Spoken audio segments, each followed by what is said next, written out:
I wonder if on this morning, looking back at the life of Jimmy Carter, you have faith in the American people and in the American experiment, and that we will find our way through whatever faces us over the next 4 years. I do have faith, Joe. That faith, I have to admit, has been shaken some in recent years, where I no longer felt confident about the common sense, the good sense of the American people. But in the long term, what happens is democracy has a great capacity for renewal. And we see this not just in the United States, but in other countries. You know, Brazil had a Trump-like leader, and they are now renewing their democracy. So democracy has been dented in this country, but it has not been destroyed. And I think your Carter example is very relevant. So younger people don't know how bad Watergate was. So people ask me all the time, well, you're a journalist. Are you afraid of, what Trump might do to you and your colleagues? And I'm concerned about it. But Nixon wiretapped reporters. And that's just the beginning of some of the really bad stuff that happened, a lot of it through the FBI during what was generally called Watergate. And with the help of Jimmy Carter and Gerald Ford, we came out the other end. We renewed our democracy. The difference this time, the thing that's a little bit more worrisome, is that in the 1970s, after Nixon resigned, there was a bipartisan sense of how to renew our democracy. And I don't get the sense that that's exactly the case here. And, Joe Biden was right that Republicans have to learn to accept elections they've lost, not just that they've won. So notice there were no concerns about voting this last time because the Republicans won. And there's a double standard there that they need to get past if we're going to really renew ourselves. Well, and that's part of the lesson. Watching Kamala Harris doing what Kamala Harris did yesterday, saying what she said. Hakeem Jeffries saying, loving America means accepting the results of elections, even when your side loses. That is an example that maybe 50% of Americans, they won't have their minds changed. But on the margins, and this is an election that moved by 1%. On the margins, over time, I do remain optimistic that good wins out. And Molly, you have such a timely piece, Molly. And it really rhymes with Anand's piece from earlier today. We had Anand on, and he talked about the importance of knowing how to face this Trump presidency, and really echoed some of the things that you said, which is we don't swing at every pitch. We don't get triggered by every tweet.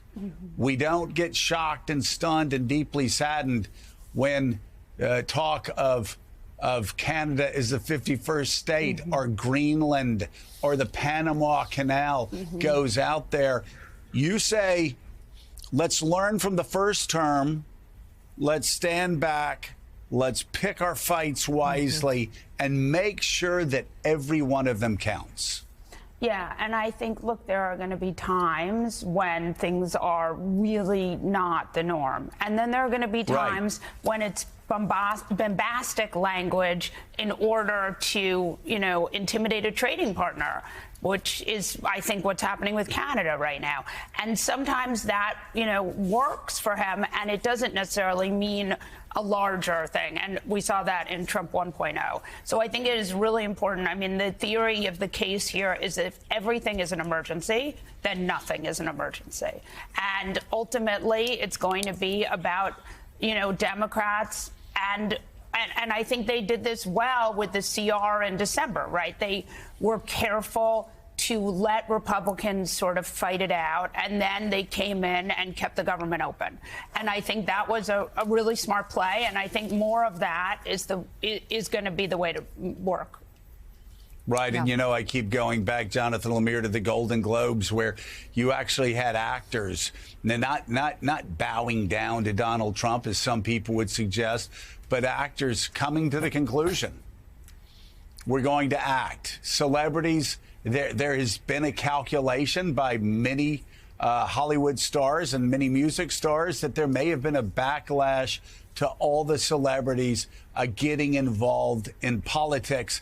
There was a story in the New York Times talking about it yesterday that there seems to be an adjustment. And as Anand said earlier, and as read in the Times, people saying, let's focus on our art and let's have art move people's hearts instead of, say, 3-minute speeches at the Golden Globe Awards. And I love this line that Molly writes, and this seems to be what I'm hearing from Democrats, what we are hearing from Anand, what we're hearing from a lot of thought leaders, and that is, if everything is a crisis, Molly writes, then nothing is a crisis. Right. There's a couple things Democrats have to do here. First of all, there will be moments where we had Congressman Suozzi on the show last week talk about we actually do need to find common ground. There are moments where we can't just say no to everything because certain things could help the American people, though most Democrats make clear there are certain Trump proposals they simply will not abide by, and they'll try to defeat. Also, this idea of distraction. Just in the last 24 hours, two good examples. Prime Minister Trudeau of Canada announced his resignation. So what happened from Republicans? All sorts of trolling yesterday. Even Lindsey Graham saying that next time around, when an election is certified, Canada will be in the mix because it'll be the 51st state. Just a few moments ago, Donald Trump Jr. landed in Greenland as part of that sort of nonsensical Trumpian idea to purchase that island. I think Democrats are ignoring that sort of thing, Adrienne. So now the question is, which one things do you engage on? How does your party ignore things like Greenland, the Panama Canal, Canada, but focus on whether it's mass deportations or the like? Right, exactly. I think that's the magic question. I think it's going to take real discipline from the Democratic ecosystem, the echo chamber, whatever you want to call it, all the outside groups, members of Congress, senators who are going to be playing a major role in whatever the quote-unquote resistance 2.0 looks like. By the way, I think a lot of us have talked about we need a different term for that because to Molly's point, we cannot resist every policy. And that is sort of what our party did. And I was very much part of that in 2017, 2018. We were very much resisting everything that President Trump did.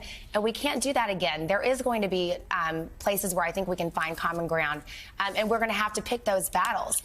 So I think that it's hard for me to really answer that question accurately right now because I don't think we know yet. Now, yes, when mass deportations, when and if that actually occurs, if Trump does that, which he seems to indicate that he's going to, at least at the start of his administration, then I think, yes, there's going to be a major effort, especially from a legal standpoint, to push back against some of these executive orders that don't have legislative approval or authority. There will be some legal pushback there.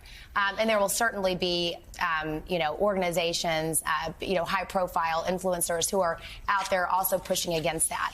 But look, I mean, we are at this interesting place in the Democratic Party right now where we don't effectively have a leader. We don't have a de facto person. I mean, obviously, President Biden is still the president. Vice President Harris is still the vice president. But that's only for another 14 days.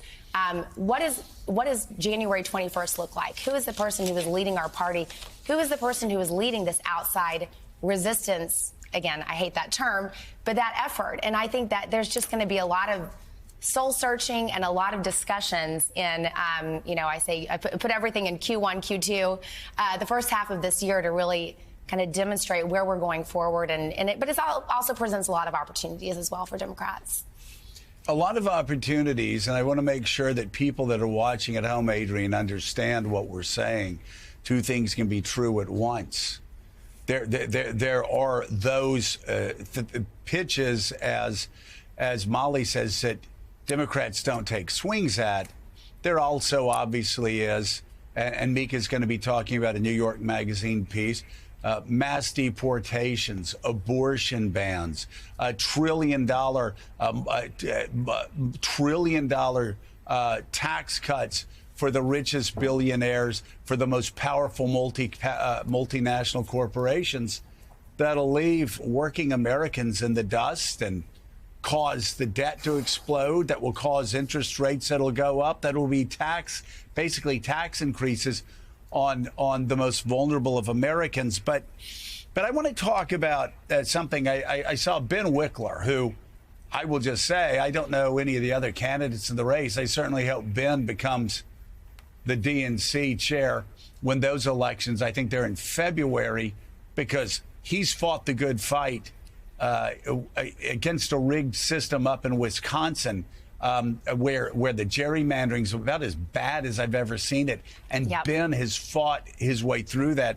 But Ben made a fascinating point a few days ago in an interview I saw. And he said, Democrats need to fight on new battlefields. The battlefield is not going to be the New York Times, CNN, MSNBC, Fox News alone. We're going to have to go, he said, outside of that. And he gave these stats. Think about this. Among people who followed the news, voters, Kamala Harris won by 6 points.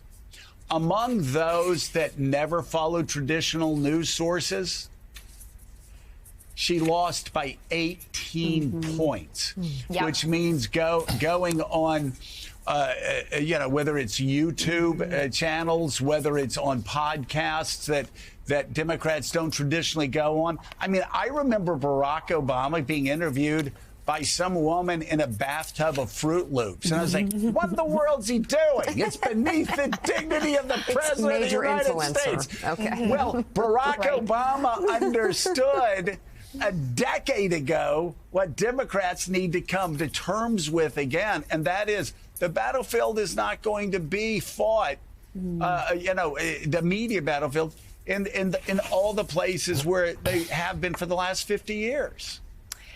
Look, Joe, we have discussed this on your show several times. We have got to meet voters where we are, where they are. And we did that. I mean, we did, the vice president did a number of podcasts on this campaign. Remember Between Two Ferns, when that was a Zach Galifianakis, kind of thing that a lot of people were tuning into? We do have to do that. But I think, one thing that a lot of the Democratic strategists and I have been discussing over the past few weeks, since we lost the campaign is, the fact that the influencer network, essentially, that some of the MAGA folks built up, people who have major podcasts, people who have YouTube channels, they found those people and they built them up. They helped make that ecosystem happen. We, in turn, as Democrats, will find people who have platforms, and then we put our candidates or the our spokespeople, whatever, on those shows or on those podcasts themselves. So I think we have to do a better job of actually taking a page out of the Republican playbook and figure out how are we going to build up the people who are, who have a major presence on YouTube, who have a major presence on different social media platforms. How do we build them up and make them also have create an ecosystem that will help us? We have a lot to learn, frankly, I think, by some of the tactics from a social media standpoint that the Republicans deployed this cycle. I think we have a lot to learn from them. And I think that's going to be a part of what Ben Wickler's talked about, what other people in the Democratic Party have talked about. And it really is going to take thinking outside the box and bringing in some new people and some new voices into the mix to have these conversations and figure out a way forward. But I also think that it's okay for Democrats to go into conservative spaces. Absolutely. And I think one of the real errors and again, she was valiant and she did a really good job. And this was, a very short campaign and Harris was amazing. 107 days. Right. But someone like Joe Rogan, who said he was open to her, and we know those Joe Rogan clips were seen by 79 million viewers. Like it's okay to go on a space like that. And I think for a long time, Democrats didn't want to go on spaces like that. But, if they don't go on them, then no one does. Correct.